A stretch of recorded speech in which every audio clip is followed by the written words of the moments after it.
नमस्कार दोस्तों, आज की वीडियो का शीर्षक है पंचतंत्र की कहानी, संगीतमय गधा। बहुत समय पहले की बात है। किसी गांव में एक धोबी रहा करता था। उसके पास एक गधा था जिसका नाम मोती था। चूंकि धोबी स्वभाव से बहुत ही कंजूस था, इसलिए वह अपने गधे को जानबूझकर चारा पानी नहीं देता था और उसे चरने के लिए बाहर भेज दिया करता था। इस कारण गधा बहुत ही कमजोर हो गया था। जब एक दिन धोबी ने उसे घास चरने के लिए छोड़ा तो वह चरते चरते कहीं दूर जंगल में निकल गया। जंगल में उसकी मुलाकात एक गीदड़ से हुई। गीदड़ ने पूछा, गधे भाई तुम इतने कमजोर क्यों हो? तो गधे ने जवाब दिया, मुझसे दिन भर काम करवाया जाता है और मुझे कुछ खाने के लिए भी नहीं दिया जाता है। यही वजह है कि मुझे इधर उधर भटक भटक कर अपना पेट भरना पड़ता है। इस कारण मैं बहुत कमजोर हो गया हूँ। गधे की यह बात सुनकर गीदड़ कहता है, मैं तुम्हें एक उपाय बताता हूँ जिससे तुम बहुत ही स्वस्थ और शक्तिशाली हो जाओगे। गीदड़ कहता है, यहाँ पास में ही एक बहुत बड़ा बाग है। उस बाग में हरी भरी सब्जियां और फल लगे हुए हैं।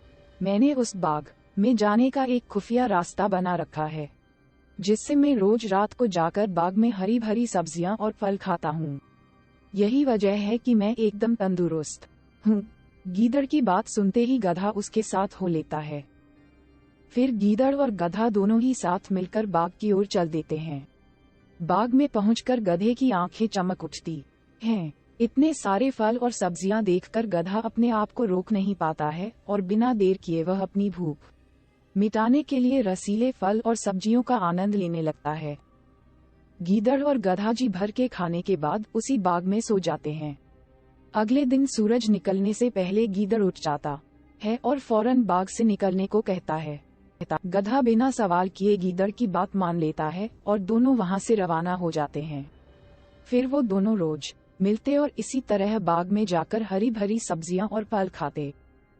धीरे धीरे समय बीतता गया और गधा तंदुरुस्त हो गया। रोज भर पेट खाना खाकर अब गधे के बाल चमकने लगे थे और उसकी चाल में भी सुधार हो गया था। एक दिन गधा खूब खाकर मस्त हो गया और जमीन पर लुटने लगा। तभी गीदड़ ने पूछा, गधे भाई तुम्हारी तबीयत तो ठीक है ना? तो गधा कहता है, आज मैं बहुत खुश हूँ और मेरा गाना गाने का मन कर रहा है। गधे की यह बात सुनकर गीदड़ घबराया और बोला, न गधे भाई, ये काम भूलकर भी मत करना। भूलो मत, हम चोरी कर रहे हैं। कहीं बाग के मालिक ने तुम्हारा बेसुरा गाना सुन लिया और यहाँ आ गया तो बड़ी मुसीबत हो जाएगी। भाई इस गाने वाने के चक्कर में मत पड़ो। गीदड़ की यह बात सुनकर गधा बोला, तुम क्या जानो गाने के बारे में? हम गधे तो खानदानी गायक हैं। हमारा धेचू राग तो लोग बड़े शौक से सुनते हैं। आज मेरा गाने का बहुत मन है, इसलिए मैं तो गाऊंगा। गीदड़ समझ जाता है कि गधे को गाने से रोक पाना अब बहुत मुश्किल है। गीदड़ को अपनी गलती का आभास हो जाता है। गीदड़ बोला, गधे भाई तुम सही कह रहे हो। गाने वाने के बारे में हम क्या जाने। अब तुम बता रहे हो तो मुमकिन है कि तुम्हारी सुरीली आवाज सुनकर बाग का मालिक फूल माला लेकर तुम्हें पहनाने जरूर आएगा। गीदड़ की बात सुनकर गधा खुशी से गदगद हो जाता है। गधा कहता है, ठीक है, फिर मैं अपना गाना शुरू करता हूँ। तभी गीदड़ कहता है, मैं तुम्हें फूल माला पहना सकूं, इसलिए तुम अपना गाना मेरे जाने के 15 मिनट बाद शुरू करना। इससे मैं तुम्हारा गाना खत्म होने से पहले यहाँ वापस आ जाऊंगा। गीदड़ की यह बात सुनकर गधा और भी ज्यादा फूला नहीं समाता है और कहता है, जाओ भाई गीदड़, मेरे सम्मान के लिए फूल माला लेकर आओ।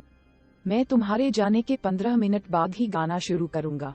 गधे के इतना कहते ही गीदड़ वहां से 9-2-11 हो जाता है। गीदड़ के जाने के बाद गधा अपना गाना शुरू करता है। गधे की आवाज सुनते ही बाग का मालिक लाठी लेकर वहां पहुंच जाता है। वहां गधे को देख बाग का मालिक कहता है कि अब समझ आया कि तू ही है जो मेरे बाग को रोज चर के चला जाता है। आज मैं तुझे नहीं छोड़ूंगा। इतना कहते ही बाग मालिक लाठी से गधे की खूब जमकर पिटाई करता है। बाग मालिक की पिटाई से गधा अधमरा हो जाता है और बेहोश होकर जमीन पर गिर जाता है।